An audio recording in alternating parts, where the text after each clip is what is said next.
घने जंगल में टुनटुनी नाम की एक चिड़िया रहती थी। वह अपने 2 बच्चों के साथ एक छोटे से घोंसले में रहती थी। टुनटुनी बहुत मेहनती थी और हमेशा अपने परिवार के लिए भोजन ढूंढने में लगी रहती थी। एक दिन टुनटुनी जंगल में उड़ रही थी कि उसे एक खूबसूरत अंगूर का बगीचा दिखाई दिया। बगीचा का मालिक कालू कावा था। कालू कावा बहुत अमीर था और उसके पास सब कुछ था, लेकिन वह बहुत लालची भी था और किसी को भी अपने बगीचे से अंगूर नहीं तोड़ने देता था। टुनटुनी ने सोचा कि काश वह भी अपने बच्चों के लिए कुछ मीठे अंगूर ले जाती। उसने कालू कावे से पूछा, कालू भैया, क्या कुछ अंगूर हमें दे सकते हैं? कालू कावा हंसने लगा और बोला, तू एक छोटी सी चिड़िया है, तू क्या करेगी इन अंगूरों की? जाकर कहीं और अपना भोजन ढूंढ ले। टुनटुनी निराश होकर वापस अपने घोंसले में चली गई, लेकिन उसने हार नहीं मानी। उसने सोचा कि वह खुद ही अंगूर उगाएगी। मैं जंगल से कुछ बीज इकट्ठा कर लेती हूँ और उन्हें अपने घर के पास खाली जगह में बो दूंगी। हर दिन टुनटुनी उन बीजों की देखभाल करती।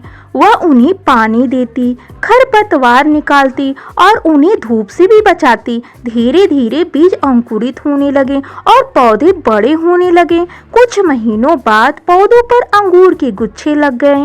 आज मैं बहुत खुश हूँ। अपने बच्चों के साथ मिलकर अंगूर तोड़कर खाऊंगी। माँ, मैं पहले अंगूर तोड़कर खाता हूँ, देखता हूँ इसका स्वाद कैसा है।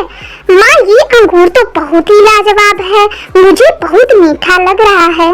अंगूर बहुत मीठे और स्वादिष्ट थे। टुनटुनी ने अपनी पड़ोसी पक्षियों को भी कुछ अंगूर दिए। टुनटुनी बहन, आपने हमें बहुत ही स्वादिष्ट मीठे अंगूर दी है। मेरी बच्ची खाकर बहुत खुश हैं। सभी पक्षी टुनटुनी की मेहनत और लगन की दाद दे रहे थे। कालू कावा यह सब देख रहा था तो उसे बहुत ईर्ष्या हुई।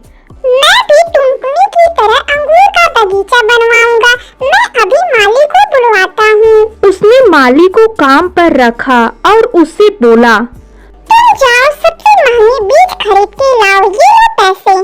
कुछ महीनों बाद कालू कावे का बगीचा बर्बाद हो गया। सभी पौधे मर गए और कोई अंगूर नहीं उगा। कालू कावा बहुत पछताने लगा। टुनटुनी बहन, मुझे माफ कर दो, मैं आपसे अंगूर खरीदना चाहता हूँ। कोई बात नहीं कालू भैया, मैंने आपको माफ कर दिया। टुनटुनी कालू से अंगूर बेच देती है। कालू कावे ने टुनटुनी से सीखा कि मेहनत और लगन से ही सफलता मिलती है। लालच बुरी चीज है, दूसरे की मदद करने से खुशी मिलती है। यह कहानी हमें सिखाती है कि अगर हमें मेहनत और लगन से काम करें तो हम अपनी इच्छाओं को पूरा कर सकते हैं। हमें लालच से बचना चाहिए और दूसरों की मदद करनी चाहिए।